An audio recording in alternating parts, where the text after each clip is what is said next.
Have some Solfachord action for you. It appears that Sky Striker's back and even Blue Eyes White Dragon. Call 40.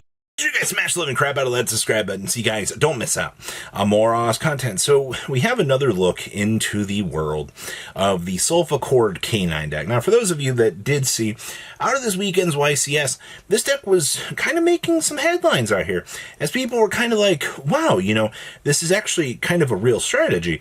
Yeah. It's real because Joe Cool gives you that extra special summon extension that actually allows this deck to actually function, which, gets the Beyond the Pendulum, gets the Exceed the Pendulum.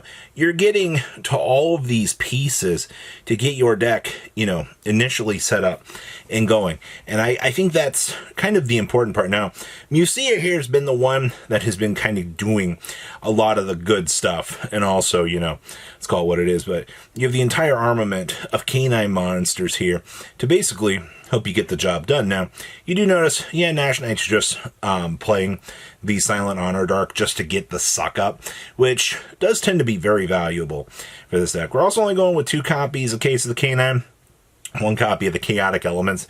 I think that this splash tends to work out just fine for this deck. You don't really tend to see, too much more bulking down on this.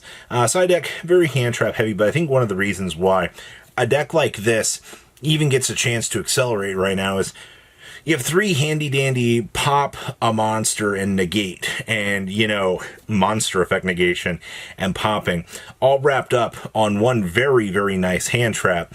Can literally end player's turn. It's also funny because, Imperm gets kicked to the side deck because we infinitely value the Herald of the Orange Light way more. This is just so much better to perform in this deck than expected. A lot of people just kind of tossed this deck to the side and was like, maybe it'll be rogue at best. It's kind of the Melodious treatment all over again.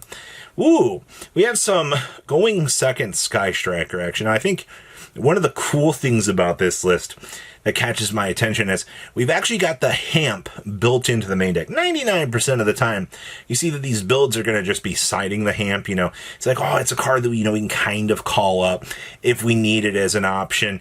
That is true, but if you build it into the main deck, if you need to search for this and use it as kind of a board breaker-esque card, you're able to actually do so with it. And I think that does warrant a lot of good power. Now, you also do see we are going with 2 copies of Droplets in the main deck. This is also kind of important to note that if you're just choosing to play the 2 copies of Droplet and you're still rolling around with triple Raigeki, that's fine. Raigeki is just kind of the better card here for what you want. Yes, that is Upstart Goblin at 3 in a 41 card deck. You actually do care about this. It does get the extra spells into the graveyard, so you can do your thing. We're also only playing the 1 copy of Luminous Gate. Right now, Luminous Gate is not super good. If you really want to play the 2 to try to be able to do things, it's fine, but that means that you're playing for a giga long game. And that's not something that this deck really can afford to do. You can't really sit back and try to, control things for the long term. You have to get in there OTK with the linkages and just make sure that, you got the open field. You have to take the shot. I also do see we are side decking the Spiritual Water. Always, if you have to end on the Shizuku, you at least get that hand knowledge from your opponent. You can take a peek and see, what does my opponent have in here, to disrupt their combo line. This is why Spiritual Ward Aoi ends up being a good card. Also, we can technically thrust into it as well. So, you can end on, Shizuku, get a search, and then Aoi for that hand rip potential to know, where do I need to hand trap my opponent? Where is going to be the best lines? And so forth. Next up, we have Blue Eyes White Dragon. Now, what I think is most interesting about Blue Eyes right now is most people just kind of were like, yeah, Blue Eyes is dead. This deck, give it up. There's not going to be much of a reason to stick to playing this. But no, I see that we have kind of stuck to our guns, and, we're going with this. We're playing the 2 Neo Kaiser Seahorse, though. I do think that this is pretty important because it does act as the free extender from the hand. I've kind of started to realize that, being able to hard make one of these if you really need to, is an option. I mean, just manipulate it down, you know, and try to have another level one. It's not always going to happen, but, you know, it does work out. It's the funny little interactions like this that actually make this card very, very scary.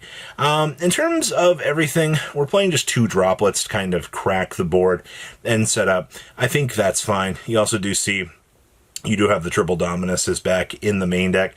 I will say, for the most part, I thought the Dominus wasn't going to be the most amazing follow-up here, but I do see that, you know, still having this in the main deck is good. We're also side decking some Crows, which is good.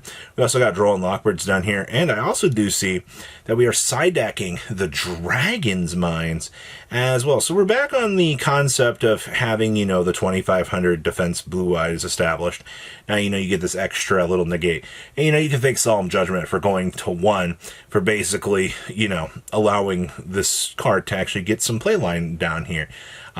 We take these interactions where we get them. So all 3 of these decks came from the same event, and I think it's actually kind of cool to see, you know, where things are going right now in the meta. Now, we also have a Genesis Eldlich list, and one of the first things that I see here that catches my attention is the Fleur-de-Lis, the Thunderbolt. Now, what's crazy about this card is, I mean, as long as your opponent has something special from the extra deck, it's a free beam out, and then you get the ability to beam down these punishments. Now, your point allocations, because, you know, we are choosing to play quite a lot of defensive garbage in the side deck, does mean that, you know, we got to make the concessions where we can here. You know, you're only getting 1 Elder Entity, so unfortunately, you're going to have to kind of control, you know, what you're doing here. You know, if you're tossing this out, you better be hoping you're getting the best value for this, because you're not getting another one. And if your opponent's starting to get to know that info, well, it's going to be a hard one. You're also going with the Triple Solemn Strike in here. I think that this ends up working out pretty well for this format. Strike is just going to be one of those power cards that you'll be able to use very, very easily to at least ensure that, you know, I can protect my Eldlich setup so I don't totally get blown out of the water. I also do see that dedicating slots to Evenly is definitely not the worst thing in the world. We do know that Evenly is probably one of the better side deck cards that you could have, but overall, Genesis point allocation is crazy to me, because things like Pot of Extrav get through the cracks, but it does kind of make sense because Konami does want to promote these decks that actually do have some sort of back row interactions. You know, unfortunately, pretty much every part of your extra deck is going to be dedicated to some sort of combo piece, but I mean, as long as, you know, you can actually see the golden turd coming out in its ultimate glory, then I feel like you've kind of accomplished what you set out to do. Genesis is still a very wide open format. There's still a lot of things being explored in this meta, and I think only really time will tell where we're going with this. Next up here, Trif's winning list out of this weekend's YCS. I gotta tell you, this is the biggest cluster pile of cards that I've ever actually seen.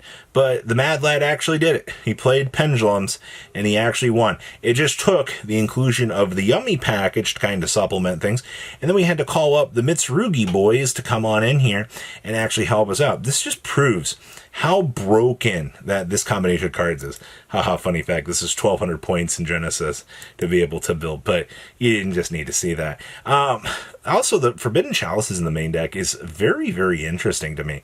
Actually being able just to have the immediate spot removal, or, you know, like a forced chain of something that the opponent set up. It's good to see Chalice actually back in the meta, being a little bit more of a relevant card out here. Now, you also do see we are just playing the one field spell. This deck is a hybrid. You know, you're kind of relying on more of the explosiveness to go with this. It works out. Also, Angry Burger and the Illusion of Chaos, both kicking it into overdrive. We also do get to see the Dark Spirit's Mastery getting a chance to toggle into the Lava Golem here, to be able to, you know, not only get a facilitation of a resource out of the hand, but, you know, having that search actually ends up being pretty interesting. But I gotta tell you, this is your innovation for the format, everybody. I think it's awesome to see. I love that this format is evolving at a pretty nice rate, but What do you guys think about everything? Please, leave a comment down below. Tell me what you guys think, and I'll see your beautiful faces back here in a day, guys. Patrons, thank you.